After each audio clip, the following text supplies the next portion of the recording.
हर हंत सिद्ध सूरी उपाध्याय साधु सर्व अर्थ के प्रकाशी मांगलिक उपकारी है। तिनको स्वरूप जान रागते भई जो भक्ति काय को नवाई स्तुति को उचारी है। धन्य धन्य तिन इनसे काज सब आज भय कर जोड़े बारे बारे वंदना हमारी है। मंगल कल्याण सुख ऐसो हम चाहते हैं। ओ मेरी ऐसी दशा जैसी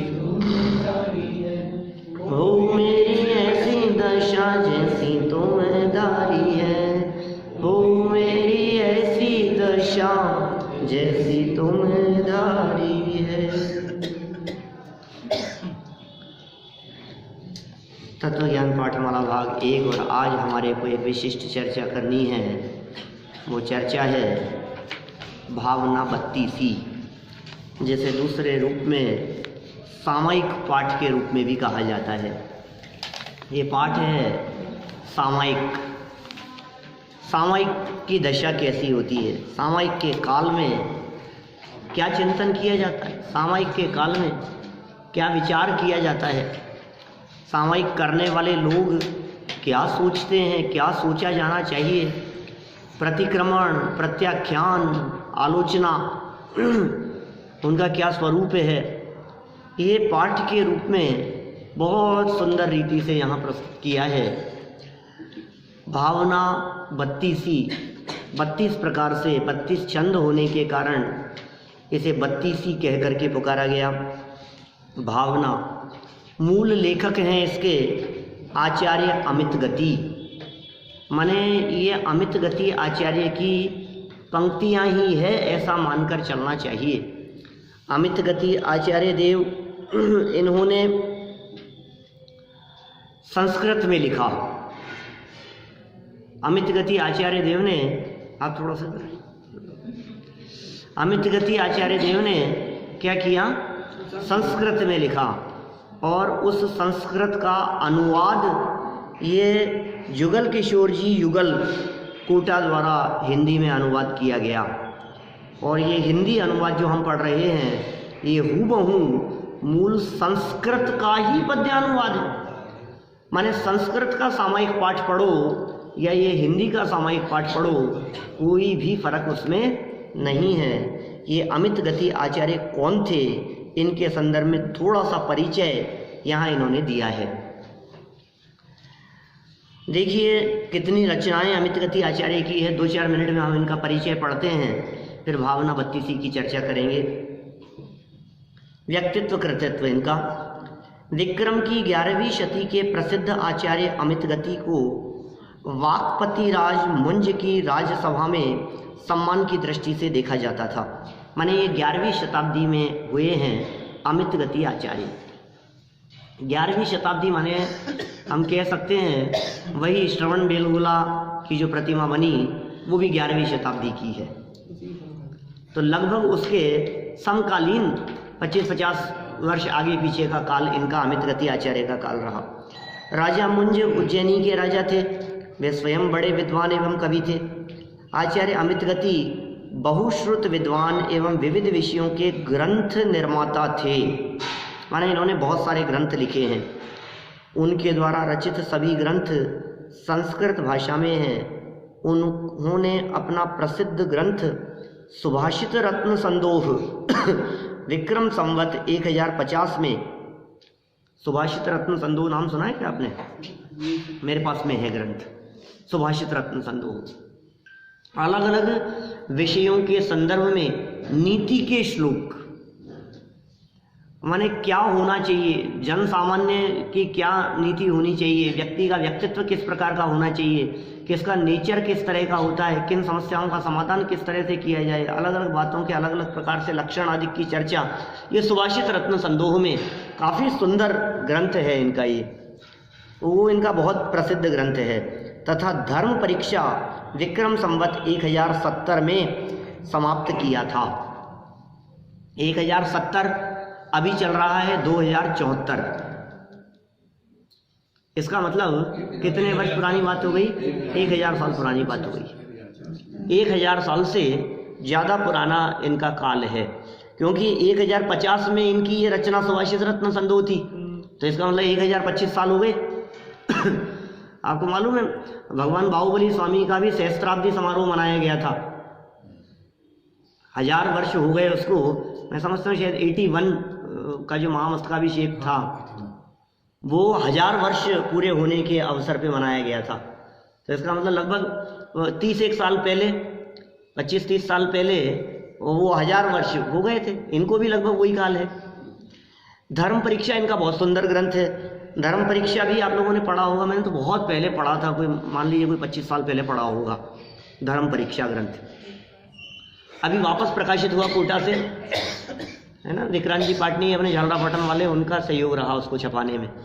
इतना सुंदर ग्रंथ है धर्म परीक्षा। माने किसी व्यक्ति को यदि जैन दर्शन की महिमा गहराई से जाननी हो तो धर्म परीक्षा ग्रंथ को पढ़ो। परीक्षा प्रधानी ग्रंथ है। अन्य मतों की तुलना में जैन दर्शन की श्रेष्ठता को सिद्ध किया है। मनोवेग और पवन वेग दो काल्पनिक कैरेक्टर वहां खड़े किए अमित गति आचार्य ने। काल्पनिक व्यक्ति हैं दो, मनोवेग और पवन वेग, और उनके माध्यम से अन्य मतों में प्ररूपित बातों, जो काल्पनिक बातें हैं, उन बातों का काल्पनिक उदाहरण बना बना करके बहुत सुंदर रीति से प्रथमानुयोग की शैली में लिखा गया ये ग्रंथ है। धर्म परीक्षा नाम है इसका। ये ग्रंथ 1070 में पूर्ण हुआ। उनके ग्रंथों की विषय वस्तु और भाषा शैली सरल, सुबोध व रोचक है। आपकी निम्न रचनाएं उपलब्ध है: सुभाषित रत्न संदो, धर्म परीक्षा, भावना द्वात्रिंशति, भावना 32, ये जो पढ़ रहे हैं द्वात्रिंशति माने 32, पंच संग्रह, उपासकाचार, आराधना भी इनकी रचनाएं है। सुभाषित रत्न संदो एक सुभाषित ग्रंथ है। इसमें 32 प्रकरण एवं 922 छंद हैं। सुभाषित नीति साहित्य में इसका महत्वपूर्ण स्थान है। सुभाषित प्रेमियों को इसका अध्ययन अवश्य करना चाहिए। जिस तरह से सुभाषित वाक्य लिखते हैं ना अपन नीचे, हर एक दिन छोड़कर एक दिन बदलते हैं, नीचे बोर्ड पर वाक्य लिखते हैं। कितने पिछले 25 साल से चल रहा है वो भी कम से कम ये लेखन का कार्य। ये सुभाषित वाक्य आपको वहां बहुत मिलेंगे। 922 छंद हैं, सुंदर सुंदर छंद, ये भी संस्कृत में, सब संस्कृत में, हिंदी भी है उसकी। धर्म परीक्षा संस्कृत साहित्य में अपने ढंग का एक अलग निराला ग्रंथ है। इसमें पुराणों की ऊटपटांग कथाओं और मान्यताओं को, कौन से पुराणों की? अष्टादश पुराणेषु व्यासस्य वचनद्वयम्, जो 18 पुराण गिने जाते हैं हिंदू साहित्य में, उनकी मान्यताओं को मनोरंजक रूप में प्रस्तुत करके अविश्वसनीय ठहराया गया है। हाँ, बिल्कुल मौजूद है। अपने पुराणों में नहीं, हाँ है, बिल्कुल है। नहीं, कल्पना से कैसे करेंगे? वो सारी बातें उनके यहाँ मौजूद हैं। कथाएं इन्होंने लिखी है। उस जो प्रसंग है वो पुराणों में उपलब्ध है, जो घटना है वो वहाँ उपलब्ध है। जैसे समझ लो किसी भी प्रसंग की अपन क्या बात करें, ऐसे अजीबोगरीब है बिल्कुल। यहाँ तक कि जैसे देखिए आप ये प्रसंग समझ लो। अभी आप अन्य मत की क्या बात करें, श्वेतांबर परंपरा में ऐसा माना जाता है कि भगवान महावीर स्वामी जब गर्भ में आए थे तो किसी ब्राह्मणी के गर्भ में आए थे, और जन्म जब उनका हुआ तो फिर वो सौधर्मेंद्र ने क्या किया कि वो परिवार अच्छा नहीं था तो उन्होंने उनके गर्भ में से उठा करके दूसरे के गर्भ में डाल दिया। श्वेतांबर आमनाय अनुसार ये बात है। अब उसकी समीक्षा करो आप, तो कैसे पॉसिबल है? उसकी समीक्षा की क्या, उसकी समीक्षा करते हुए किस तरह की बातें कही? ये संभव नहीं है। ये कैसे संभव है? ये संभव इस प्रकार से होगा कि संभव इस प्रकार नहीं हो सकता है कि आप देखो गर्भ कल्याणक तो फिर उसके यहाँ मनाया गया होगा और जन्म कल्याणक इनके यहाँ मनाया जाएगा, राजा सिद्धार्थ त्रिशला के यहाँ। ये कैसे संभव होगा? फिर पिता तो वही रहा और माँ बदल गई। क्या मतलब बड़ी ऊटपटांग स्थिति बनती है। तो ऐसी जो बातें, मैंने एक एग्जाम्पल दिया है यहाँ, इस तरह की बहुत सारी बातें जो पुराणों के अंदर व्याप्त है, पुराणों में लिखी गई है। उनके पुराणों में महर्षि व्यास 18 पुराण का सार उन्होंने लिखा। व्यास जी से पूछा किसी ने कि साहब इतने मोटे मोटे पुराण हैं, भागवत पुराण है, शिव पुराण है, मार्कंडेय पुराण है ना, ऐसे बहुत बड़े बड़े पुराण हैं, सब बहुत विशाल हैं, मोटे मोटे हैं, सब संस्कृत में लिखे हैं। अब उन सबको समझना बड़ा कठिन काम है, तो आप इनका सार बतला दो। तो उन्होंने सार क्या बतलाया? परोपकार है पुण्याय, पापाय परपीड़नम। परोपकार ये पुण्य है और दूसरों को पीड़ित करना ये पाप है। ये 18 पुराणों का सार है। 18 पुराणेषु व्यासस्य वचनद्वयम्। ये व्यास के 2 वचन हैं, महर्षि व्यास के, व्यास के। अभी ये देखो क्या कह रहे हैं यहाँ पर, ये कह रहे हैं कि ऐसी ऊटपटांग, इसमें पुराणों की ऊटपटांग कथाएं। तो साहब पुराण कहते ही अपने को लगता है प्रथमानुयोग, पुराणों में ऐसा लिखा है। महावीर पुराण में, आदिनाथ पुराण में, 24 पुराण में, आदि हरिवंश पुराण में, पांडव पुराण में, पुराण नहीं, ये पुराणों की बात है। उनमें व्याप्त ऊटपटांग कथाओं और मान्यताओं को मनोरंजक रूप में प्रस्तुत करके अविश्वसनीय ठहराया है, क्यों विश्वास करने योग्य नहीं है। यह 1945 छंदों का ग्रंथ है। तत्व प्रेमियों को इसका अध्ययन अवश्य करना चाहिए। और ये जो प्रस्तुत पाठ है, ये आपकी भावना द्वात्रिंशति का हिंदी पद्यानुवाद है, जो कि जुगल किशोर जी युगल कोटा ने किया है। हम प्रारंभ करते हैं भावना 32। भावना 32 का प्रथम श्लोक बहुत सारे लोगों को याद होगा, मूल संस्कृत का है। किनको याद होगा? जो महावीर स्कूल में पढ़े हुए होंगे, क्योंकि महावीर स्कूल की प्रेयर में वो पंक्तियां बोली जाती थी, जो इसका ये पहला छंद है, भावना 32 का संस्कृत छंद। सत्वेषु मैत्री गुणेषु प्रमोदम क्लिष्टेषु जीवेषु कृपा परत्मम् माध्यस्थ भावं विपरीत वृत्तौ सदा आत्मा विदधास्तु देव। ये ध्यान होगी, बचपन में बोलते थे क्या साहब? प्रार्थना का अंत होता था इससे मोक्ष मार्ग से नेतारम से शुरू होता था प्रार्थना, है ना। महावीर के लोग हैं सब। मोक्ष मार्ग से नेतारम वेतारम कर्म कुव्रताम ज्ञातारम विश्व तत्वानाम वंदे तत्वलब्धये। ये तत्वार सूत्र का जो मंगलाचरण है, इससे प्रार्थना शुरू होती थी संस्कृत के श्लोक से। और ये जो 2 पंक्तियां जो अभी हमने कही, सत्वेषु मैत्री, ये अंत, ये इसका भावना 32 की अंतिम पंक्तियों से समापन होता था। दोनों संस्कृत से शुरू किया, संस्कृत पे समापन किया, अब बीच में हिंदी की पंक्तियां हुआ करती थी। चलो उसी का अनुवाद क्या है? सत्वेषु मैत्री, सबके प्रति मैत्री। भावना भारे जैसे मेरी भावना है ना, ये उस तरह की भावना है। मेरी भावना एक अलग तरह का चीज, अलग चीज है। उसको जैन सब लोग बहुत सम्मान आदर की दृष्टि से देखते हैं मेरी भावना को। और ये जो भावना 32 है, ये हमने पहले भी आपसे कहा, अभी ये सामायिक पाठ है, सामायिक पाठ के रूप में बोलते हैं। बहुत लोग बोलते हैं आज पूरे देश में, हिंदुस्तान में जगह जगह पर जब सामायिक कर रहे हैं, सामायिक पाठ बोल रहे हैं, तो क्या बोले हैं सामायिक पाठ में? बोले ये अमित गति आचार्य द्वारा लिखा गया सामायिक पाठ है। और भी सामायिक पाठ हैं बहुत सारे उपलब्ध दुनिया में। प्रेम भाव हो सब जीवों से, एक बार बोल लेते हैं अपन, थोड़ा थोड़ा, दो दो छंद बोलेंगे, एक छंद बोलेंगे और फटाफट उसका अर्थ करते चलेंगे। सामान्य अर्थ, सरल अर्थ करेंगे, और यदि विस्तार करना चाहें तो 32 दिन लग जाएंगे। एक छंद की चर्चा करो तो 32 दिन हो जाएंगे। इतना लंबा नहीं चलाना अपने को, आगे बढ़ेंगे। बोलिए।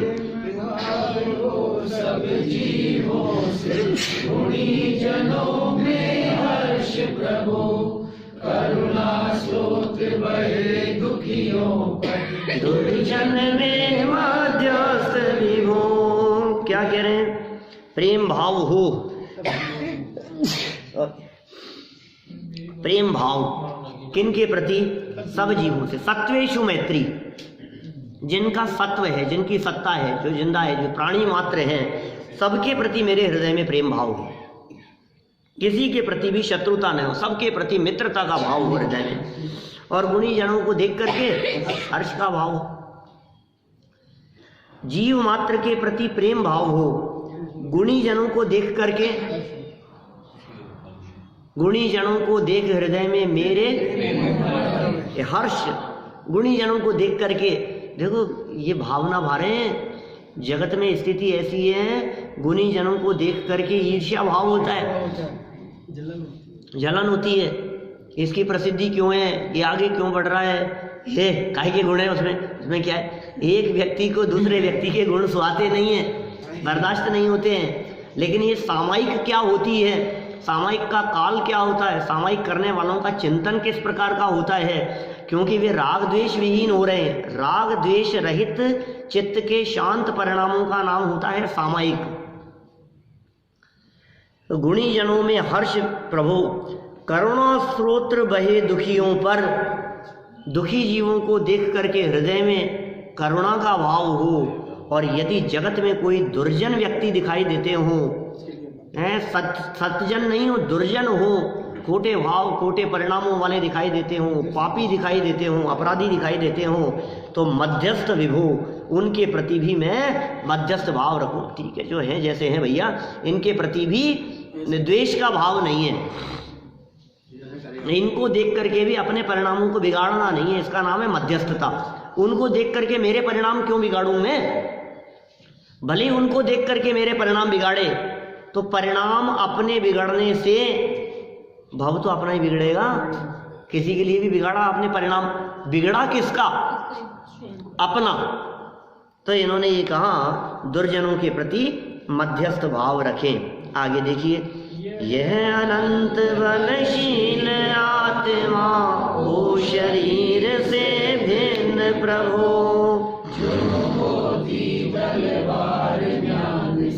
वह अनंत बल दो मुझको।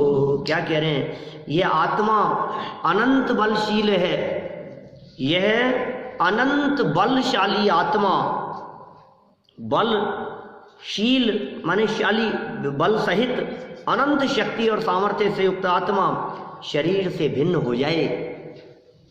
शरीर से भिन्न हो जाए माने शरीर से भिन्न तो है ही, लेकिन मेरी दृष्टि में, मेरे श्रद्धा में, मेरे चिंतन में ये देह से भिन्न चैतन्य तत्व की अनुभूति हो जावे। वह अनंत बल हे जिनेंद्र देव मुझे प्राप्त हो, वह अनंत बल दो मुझको। भगवान के सामने बैठे हैं, भक्ति भावना व्यक्त कर रहे हैं और कह रहे हैं कि मुझ में ऐसा बल आ जाए कि मैं इस शरीर को देखकर शरीर के प्रति ममत्व भाव से दूर रह सकूं। शरीर होते हुए भी मैं शरीर से भिन्न अपने आत्म तत्व की अनुभूति कर सकूं। वह अनंत बल मुझे मिले। कैसे, कि ज्यों होती तलवार म्यान से। तलवार म्यान के बीच में रहते हुए भी, म्यान जानते हैं ना आप, उसका कवर, उस म्यान में रहती हुई तलवार, वो म्यान से अलग है रहते हुए भी। उसी तरह से इस शरीर रूपी म्यान में रहती हुई आत्मा रूपी तलवार, म्यान में रहती हुई तलवार जिस तरह से म्यान से भिन्न है और भिन्न कर दी जाती है, भिन्न हो जाती है, भिन्न ही पकड़ में पहचानने में आती है, उसी तरह से शरीर के भीतर रहता हुआ भी आत्मा शरीर से भिन्न मेरी दृष्टि में दिखने लग जाए, वह अनंत बल मेरे में प्रकट हो, ऐसी हम भावना भाते हैं। आगे देखिए, कांच कनक में समता हो, वन उपवन प्रासाद कुटी में नहीं खेद नहीं ममता हो। क्या कह रहे हैं, चार चार बोलेंगे अपन, दो दो कम लग रही है ऐसी लाइन, ऐसा लग रहा है दो दो लाइन बोलने से कम ही लग रही है, और दो पढ़ लो। जिस सुंदरतम पथ पर चल कर जीते मोह मान मत मत, वह सुंदर पथ ही प्रभु मेरा बना रहे अनुशीलन प्रथ। क्या कह रहे हैं, सुख दुख में समता भाव की बात कर रहे हैं। छंद नंबर 3, सुख में और दुख में बैरी हो चाहे बंधु हो। सामायिक करने की क्या विधि है, कैसी होती है सामायिक? सच्ची सामायिक कब कहलाती है, सच्ची सामायिक कैसी कहलाती है? देखो तो सही आप गहराई से। सुख में और दुख में बंधु और बैरी कि साहब ये तो बंधु वर्ग है, हमारे अपने हैं, और ये कौन है? बोले ये शत्रु हैं हमारे, ये शत्रु, ये ग्रुप पूरा का पूरा मेरा दुश्मन है, शत्रु वर्ग में। और इतना ही नहीं, कांच कनक में समता हो। कांच हो चाहे कनक हो, कनक माने गोल्ड और कांच ग्लास, तो ये कांच हो चाहे सोना हो, और बंधु हो चाहे मित्र हो, सुख रूप परिस्थिति हो चाहे दुख रूप परिस्थिति हो, प्रत्येक परिस्थिति में समता भाव हो। वन में उपवन में, वन और उपवन में क्या फर्क है? एक तो जंगल है क्या, वन अपने आप बन जाते हैं और उपवन मेंटेन किए हुए होते हैं। तो वन में और उपवन में, और प्रासाद में और कुटी में, प्रासाद माने होता है महल। मुझको न मिला सुख क्षण भर भी कंचन कामिनी। प्रासादों में प्रसाद अलग और प्रासाद अलग। प्रासाद माने महल, तो प्रासाद में, और कुटी माने छोटी सी कुटिया। महलों में रहो चाहे कुटिया में रहो, नहीं खेद नहीं ममता हो, उसमें खेद भी नहीं हो और ममत्व का परिणाम भी नहीं हो। समता हो, ऊपर वाली लाइन में कहा समता हो, किसमें? समान भाव हो दोनों के प्रति। और कह रहे हैं ममता और खेद ना हो। खेद प्रतिकूलता का सूचक है और ममता अनुकूलता का सूचक है। तो नहीं खेद माने प्रतिकूलता का भाव नहीं हो, और नहीं ममता माने अनुकूलता का भाव भी नहीं आवे, माने अनुकूल प्रतिकूल पने की बुद्धि निकल जावे, इसका नाम है समता। और हे जिनेंद्र देव सुनो क्या कहता हूं मैं। जिस सुंदरतम पथ पर चलकर, अरे साहब क्या बात कर रहे हो, ये तो बहुत कांटों भरा पथ है। कांटों भरा पथ तुम्हें दिख रहा है? अज्ञानियों को, मूर्ख लोगों को क्या दिखेगा?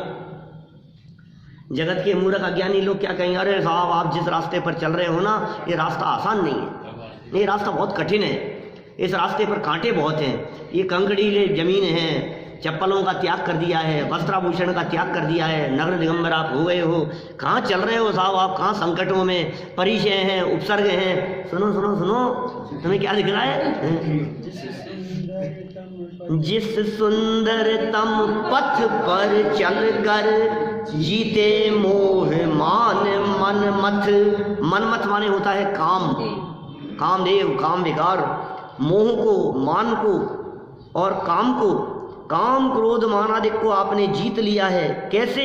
जिस मार्ग पर चलकर, जिस वीतरागी मार्ग पर चलकर, जिस मोक्ष मार्ग पर चलकर, जिस रत्नत्रय के पथ पर चलकर आपने इन सबको जीत लिया है, वह सुंदरतम पथ ही मेरा भी मार्गदर्शन करता रहे, पथ प्रदर्शन बना रहे, और मैं भी उसी मार्ग पर चलूं, यह भावना में भी भाता हूं। आगे बोलो 4 लाइन। यदि मैंने हिंसा की हो, शुद्ध हृदय से कहता हूँ वह निष्फल हो दुष्कृत्य प्रभु।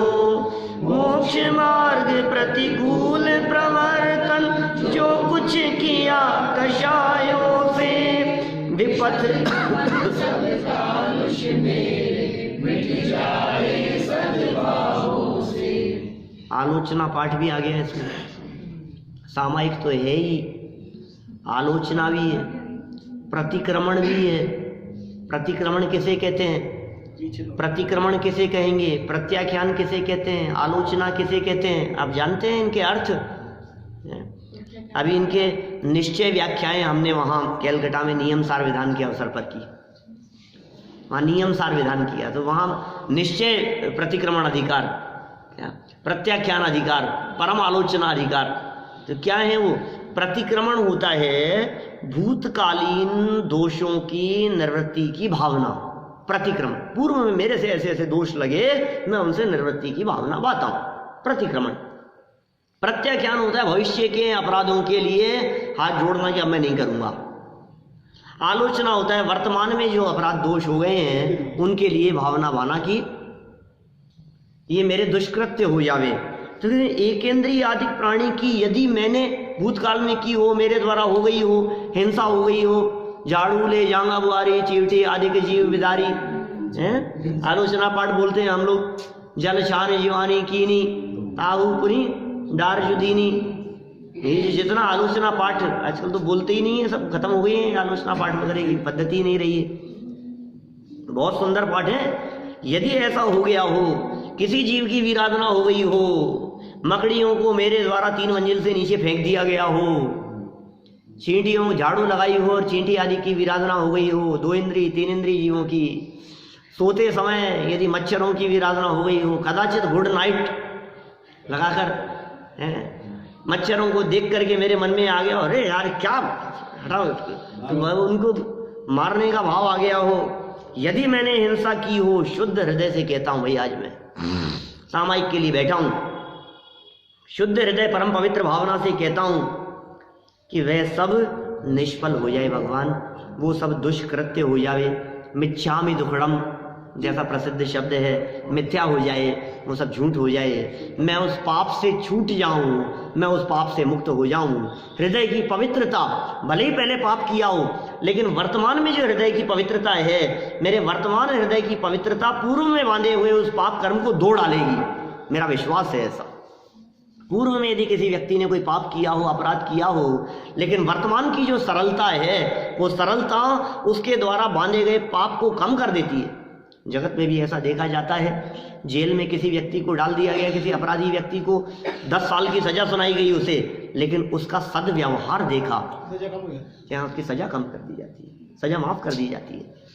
ऐसे ही शुद्ध हृदय से, और सुनो इतना ही नहीं, और क्या किया, न केवल प्राणियों की हिंसा, मोक्ष मार्ग प्रतिकूल प्रवर्तन, मोक्ष मार्ग के प्रतिकूल, उसके विपरीत, अच्छा नहीं, जो प्रतिकूल है, ऐसा यदि प्रवर्तन किया हो मैंने, मोक्ष मार्ग के विपरीत यदि मैं चला हो, उल्टा यदि मैं चला हो, जो कुछ मेरे द्वारा किया गया हो, कैसे किया गया होगा, कषायों से, कषायों के कारण मोक्ष मार्ग से प्रतिकूल प्रवर्तन किया, ऐसा विपथ गमन, सब विपथ खोटा मार्ग गमन, उस पर चलता हुआ जितनी भी मेरी कलुषता थी मिट जाए सद्भाव से।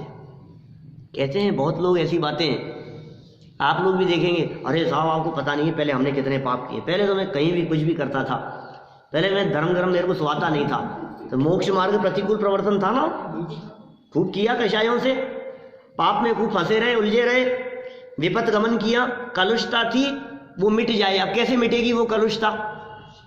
सद्भावों से, अच्छे विचारों से, अच्छी भावनाओं से, जनवाणी के अभ्यास से, पठन पाठन से, चिंतन मनन से, देव शास्त्र गुरु के समागम से, जिन मंदिर आने से, पूजन भक्ति आराधना, व्रतशील दया दान आदि के परिणामों से, इन सद परिणामों से, सद्भावों से वो सब मिट जावे। और देखो क्या कह रहे हैं, प्रभु मैं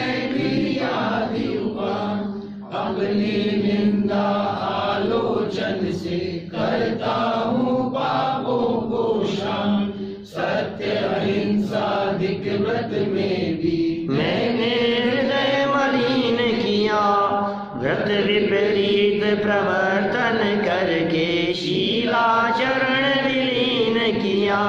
क्या कह रहे हैं, चतुर वैद्य कोई वैद्य है, चतुर है, जहर को काट देता है, होशियार है वो, जहर चढ़ गया, किसी ने जहर पिला दिया उसको, जहर खाने में आ गया, जहरीली चीज खाने में आ गई, तो वो जो जहर चढ़ रहा है उस जहर को नष्ट कर देता है। उसी प्रकार हे प्रभु मैं भी शुरू से आखिरी तक, आदि और उपांत, अंत तक अपनी निंदा से, अपनी आलोचना से पापों को शांत करने का प्रयास करता हूँ। जब मैं अपनी निंदा करता हूँ, जब मैं अपने आप की आलोचना करता हूँ, निंदा और आलोचना स्वयं की जब की जाती है तो इसका अर्थ ये है अपने दोषों को देखा जा रहा है बारीकी से। यही तो है निंदा और आलोचना।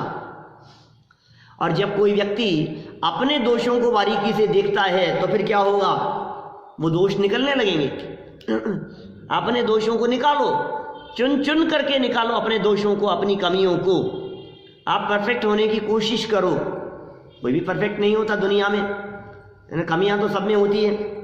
देखो, सत्य और अहिंसा का जो व्रत था, सत्य व्रत, अहिंसा व्रत, ऐसे व्रत लेकर के भी मैंने हृदय मलिन किया। व्रत तो नहीं तोड़ा लेकिन हृदय में मलिनता जरूर आ गई थी। अहिंसा व्रत लिया मैंने जमीकंद का त्याग किया और फिर क्या किया, त्याग तो निभाया मैंने लेकिन हृदय मलिन किया। मन में भाव ऐसे आते रहे, हृदय में मलिनता आती रही, यार क्यों छोड़ दिया मैंने। व्रतों के विपरीत प्रवर्तन करके शील आचरण सदाचार उसको क्या किया, विलीन किया। ये मेरे द्वारा किया गया। और क्या हुआ, कभी वासना की सरिता का गहन सलिल मुझ पर छाया, पी पी कर विषयों की मदिरा मुझ में पागलपन छाया। क्या कह रहे हैं, छली और माया भी ओ असत्य आचरण किया, पर निंदा गाली चुगली जो मुंह पर आया वमन किया। क्या कह रहे हैं, ये कैसी होती है आलोचना, कैसी होती है स्वयं की निंदा। गहराई से देखो तो सही क्या क्या बातें कहते हैं भाई। ऐसा लगता है हमारे को ये ऐसी बातें, ये सब बातें किसी से कह नहीं सकता कोई, ये भगवान के सामने ही बोल सकता है। किसी के सामने को मैंने खूब चुगली की, मैंने खूब निंदा की है, मैंने खूब इधर का उधर किया, गाली जो मुंह में आया बक दिया करता था मैं। लेकिन यहाँ क्या कह रहे हैं, कभी ऐसा हुआ। देखो क्या क्या कह रहे हैं, कभी वासना की सरिता का, सरिता माने नदी है, वासना की खोटा भाव, इंद्रियों की चाह, इंद्रिय विषयों के प्रति आसक्ति का भाव, गहन बहुत गहरा, सलिल माने पानी मुझ पर छाया हुआ था। बहुत ज़्यादा तीव्रता थी, विषयों के प्रति आसक्ति का परिणाम था। और मैंने इन पंचेंद्रिय विषयों की शराब को खूब पिया। क्या, कभी कर्णेंद्रिय से पिया, कभी चक्षुइंद्रिय से पिया, रसना इंद्रिय, स्पर्शन इंद्रिय आदि विषयों का सेवन किया। और इन सब को सेवन करते हुए मुझ में पागलपन आया। इस मदिरा को पिएगा तो क्या होगा, शराब का नशा चढ़ेगा तो क्या होगा, बहकी बहकी बातें करेगा। तो ऐसे ही जैसे कहते हैं ना, अभिमान का नशा चढ़ गया, पैसे का नशा है साहब, क्या हम चौड़े बाजार सकड़ा है, ऐसे फिरता है जैसे तो समाता ही नहीं है कहीं।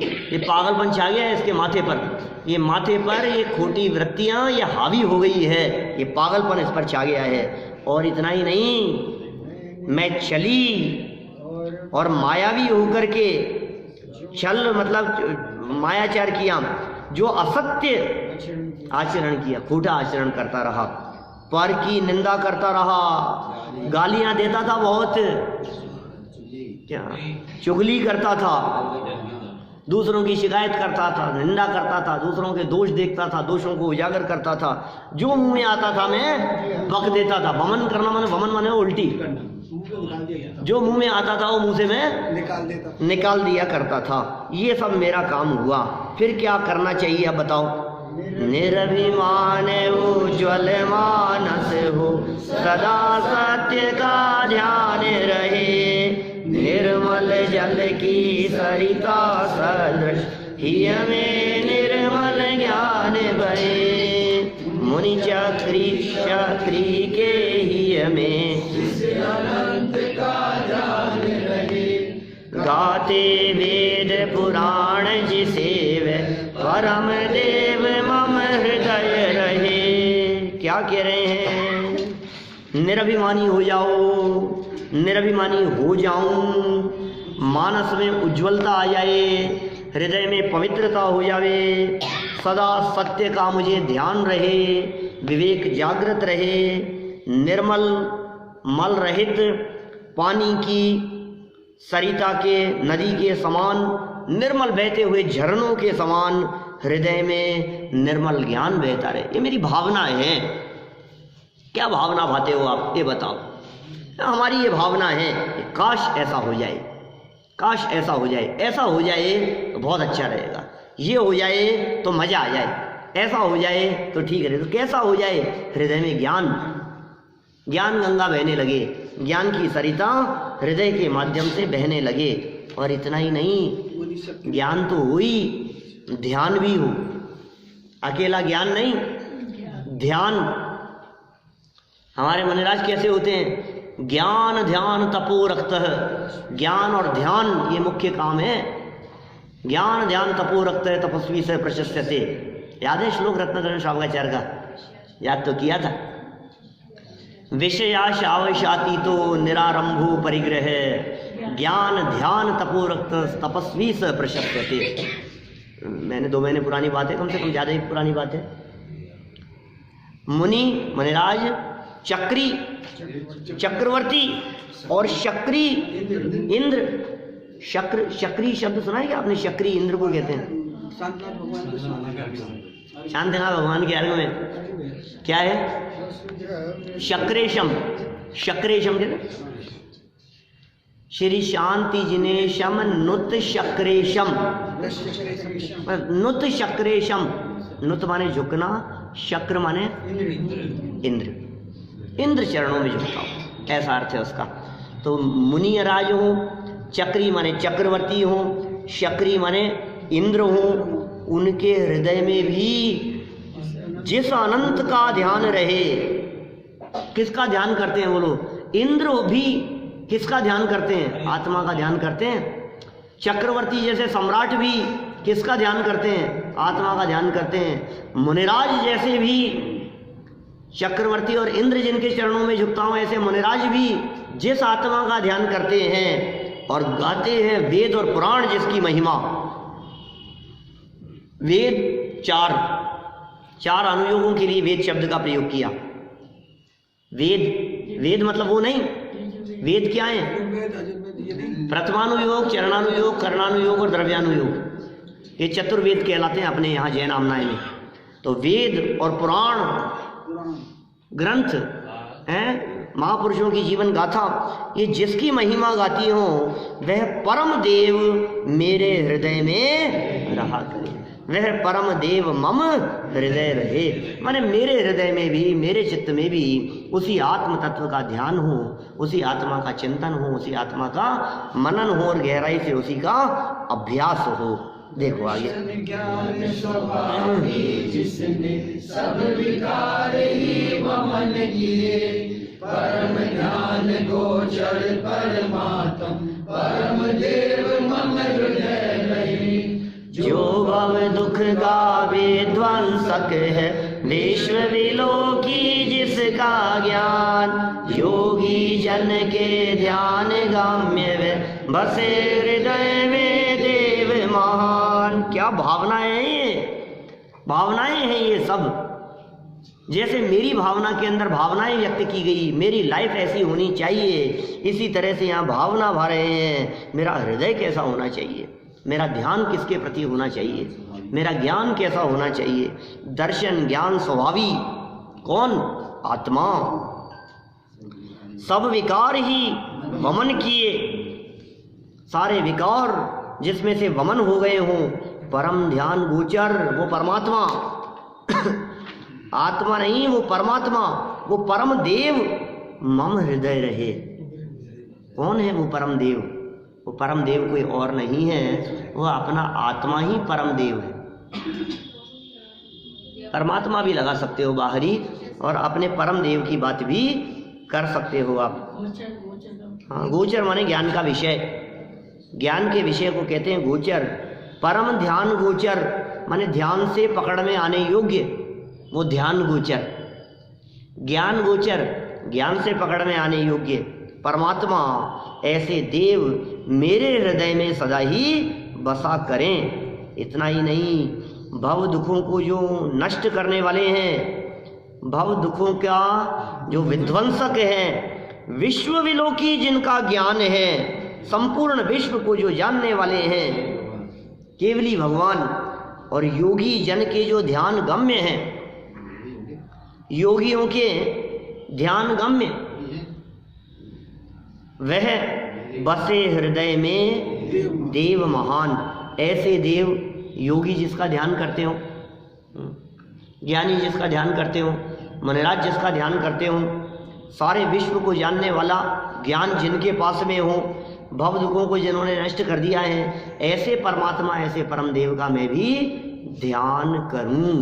ये भावना यहाँ इस छंद में व्यक्त की है। मुक्ति मार्ग का दिग्दर्शक, जन्म मरण से परम अति, निष्कलंक त्रैलोक्यदर्शी देव रहे मम हृदय समीप, निखिल विश्व के वशीकरण में राग रहे ना द्वेष रहे, शुद्ध अतीन्द्रिय ज्ञान स्वभावी, परम देव मम हृदय रहे। देखो कितना बार बार में हृदय रहे, हृदय रहे, हृदय रहे, हृदय रहे, हृदय रहे, कितने 5 छंदों से ये बात कह रहे हैं। 12 नंबर के छंद से भी ये बात कही है, मम हृदय रहे। 11 नंबर के छंद में भी कही थी, ही में, ही मतलब हृदय, हृदय में निर्मल ज्ञान बहे। 12 नंबर लास्ट चरण में कहा परम देव मम हृदय रहे। 13 नंबर के लास्ट चरण में कहा परम देव मम हृदय रहे। 14 नंबर में कहा बसे हृदय में देव महान, वो देव मेरे हृदय में रहे। माने वही दिन रात मेरे स्वामी, मैं भावनाएं भाऊं, देहांत के समय में आप मेरे हृदय से निकल नहीं जाएं कहीं, आप मेरे हृदय में समाये रहे हैं। हे परमात्मा, वह परम देव मम हृदय रहे। मुक्ति मार्ग के दिशाओं का दर्शन कराने वाले, दिग्दर्शन कराने वाले, बताने वाले, मुक्ति मार्ग को दिखाने वाले, और जन्म मरण से जो परम अतीत हैं, क्या रहित हैं, जन्म मरण से जो पार हो गए हैं, निष्कलंक हैं, कलंक रहित हैं, त्रैलोक्यदर्शी हैं, तीनों लोगों को देखने वाले हैं, ऐसे परम देव मेरे हृदय के समीप रहे। अरे भगवान मेरे साथ में हो, बोलो अब फिर किसकी क्या चिंता है, बताओ। भक्तामर के अंतिम श्लोकों में जो चर्चाएं की है, क्या हृदयम जस्य पुंस है, ऐसे शब्द के प्रयोग किए ना। जैसे समझो आप सर्प की चर्चा की, हाँ, और सभी जगह पर इस तरह की बात है। क्रोधोद्धतम फणिनमुत्पन्नम आपतंतम